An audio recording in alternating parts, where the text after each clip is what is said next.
agreement. In other words, a lasting peace agreement. I don't think that's possible. Wow. And obviously, Greetings, everyone, and welcome. July the 8th, 2025, and this is a team-up operation here between Professor Gerdes and myself, Greg Terry Experience. Thank you guys for being here. I was sent a few videos today, one from President Duda, and I was getting ready to make a video about it, and then I was sent a video from a guy named John Mearsheimer, and I don't know the guy, and he's a professor from Chicago, and his video blew me away because for me, it's the first American to tell the absolute 100% truth about the reality inside Ukraine and the war against Russia now. So I called Prof and I said, hey, this video is unbelievable from this American dude. He goes, okay, tell me who he is. So I found out, called him back. He goes, no way John Mearsheimer said that. So Prof, throwing it to you now.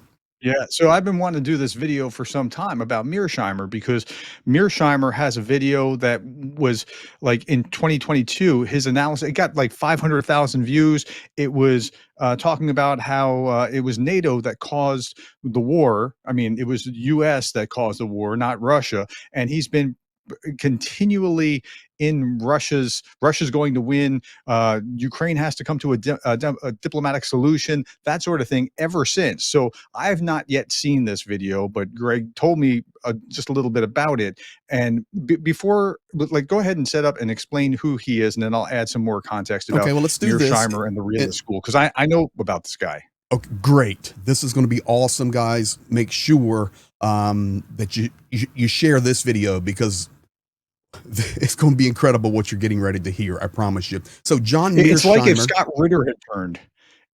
I mean, it's that kind of, I mean, it's of that enormity. So keep going. Well, get ready to be shocked. So this happened at the Budapest Global Dialogue, and there were certain questions and experts brought in from around the world. Now, the level we're talking about of guests, you can see here, one of the keynote speakers was Liz Truss, former UK Prime Minister, supportive of Ukraine.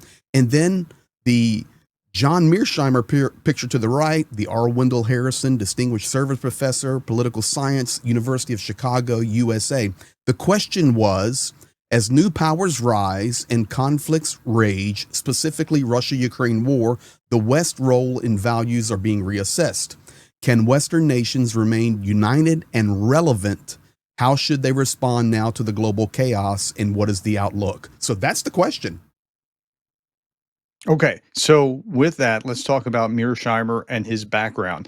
So he would have said historically, for the last 3 years, he would have said NATO caused the war. He would have said that the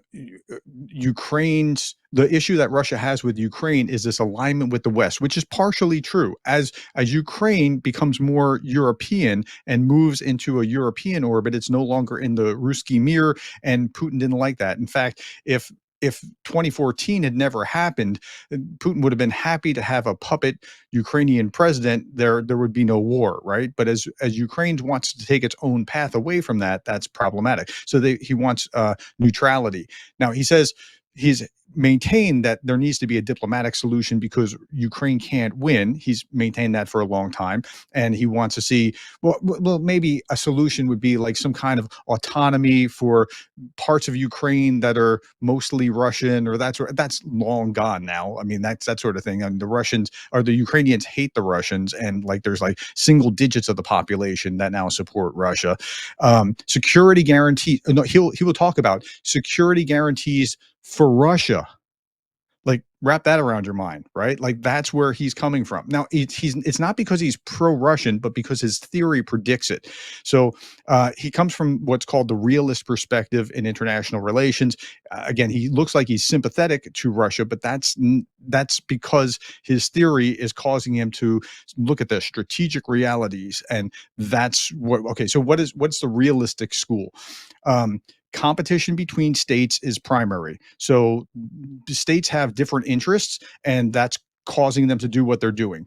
And then states are the primary actors, not the politicians involved. And so the states, so now that now I'm a professor that my PhD is in organizational leadership. To me, this is absurd. Leadership matters. Look at the difference between what even just Trump and Biden did in relation to Ukraine, right? It's not the state's interest as much. It's not just the state's interest. There's also personnel and leadership at play, but he minimizes that in the realism school. Also, balance of power. We've seen the balance of power play out in Europe historically over time. Anarchy in the international system, and that means that there's no like super judge over all the states to be able to coordinate it. So they're just left with might makes right. And then structural forces are the real key here, just structural forces of what the state's interests are. So that leads to Russia has overbearing military strength, so they're going to win. So you need a diplomatic solution because Ukraine can't win. That's the long and short of Mearsheimer. Now, with that being said, tell me what it was that changed here. I'm not going to tell anything. I'm just going to show it to you because I'm smiling after you have waxed eloquent for 90 seconds. Get ready to watch this. My view on how to end the war in Ukraine is that in an ideal world, you would end it diplomatically as soon as possible, and you would reach a meaningful peace agreement. In other words, a lasting peace agreement. I don't think that's possible. Wow. And obviously, I don't think that's going to happen. And the reason is that the differences between the Russians on one side and the Ukrainians plus the West on the other side are so profound that there is no deal to be had. Wow. The Russians have three central demands that are basically non-negotiable. There's no way you can get a diplomatic solution. And this tells me that this war will be settled on the battlefield. And at some point, you will get a frozen conflict. And that frozen conflict means that you will have poisonous relations inside of Europe in terms of relations between the Russians on one side, the Ukrainians, the Europeans, and the United States on the other side. Wow. I'm pretty stunned that he said that because that doesn't sound like him. That's like somebody else writing the script. So turns out he's wrong about what he had said in that earlier video that got 500,000 views. Like he's been pretty poisonous to this debate. I told you. He wasn't advocating for Russia so much as saying, well, his theory predicts it. But the realist school theory has been wrong on numerous occasions. Realists didn't predict the end to the Cold War. Okay, I get it. Nobody predicted the end of the Cold War. Realists don't understand why Europe is cooperating.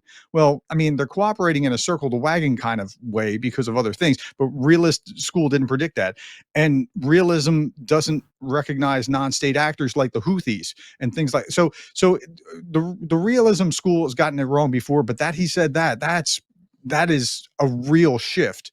I told you. I'm amazed. Thanks for showing me that video. Good. We're waking up to the reality of what I've known experientially for 30 years. There is no way to bring these two parties to a table. Russia has its positions. Ukraine has its positions. There's no way.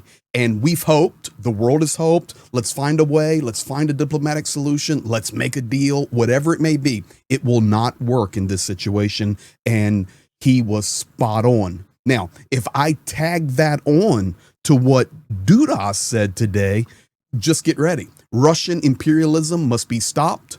Let's face the facts.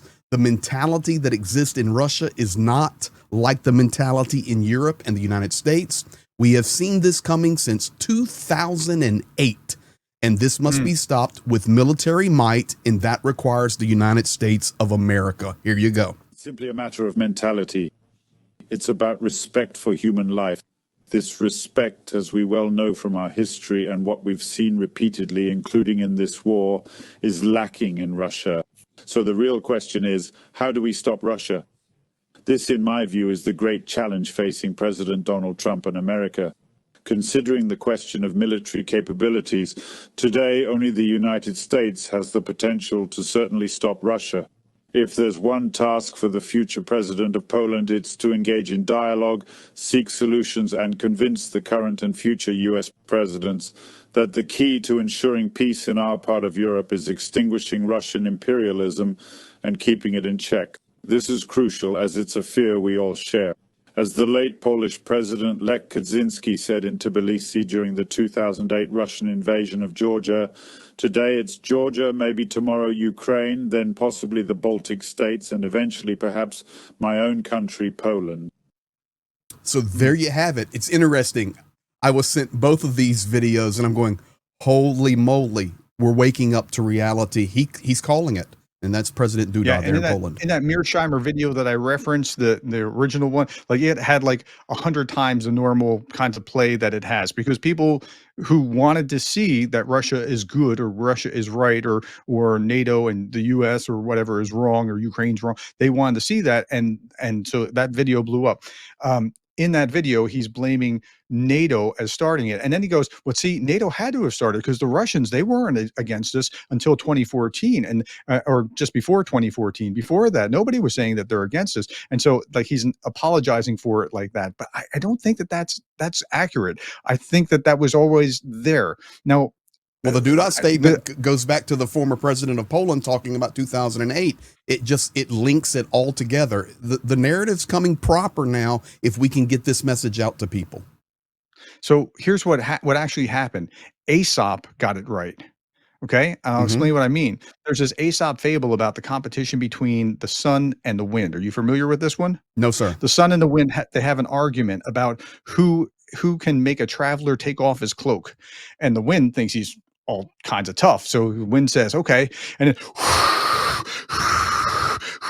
and the guy only grips tighter to his cloak, right? And then the wind's exhausted himself. And then the sun comes out and just shines gently on him. And then, it's hot. And he takes off his cloak, right? So Russia's strategy, it wasn't NATO causing this so much as Russia's strategy of trying to strong arm the Ukrainians into staying subservient when Ukraine is looking. Remember what happened just before the 2014 Maidan was that the president was going to sign this agreement with the Europeans, and then he decided not to, and then he went with the Russian deal instead. Right? I was there. And the Ukrainians wanted that European deal. They wanted, so if Russia had simply, instead of trying to just strong arm them into doing what they want them to do, if they had just wooed them, right? If they had just drawn them closer, like, look, we're brothers, we're going, like, what can we do for you? How can we give you like a leg up and help you in society? And what, like, if they had gone that direction instead of just trying to force them, it might have gone very differently. So it's still Russia that's the cause, not NATO. And yeah, anyway, I'll put experience on top of your Aesop fable there.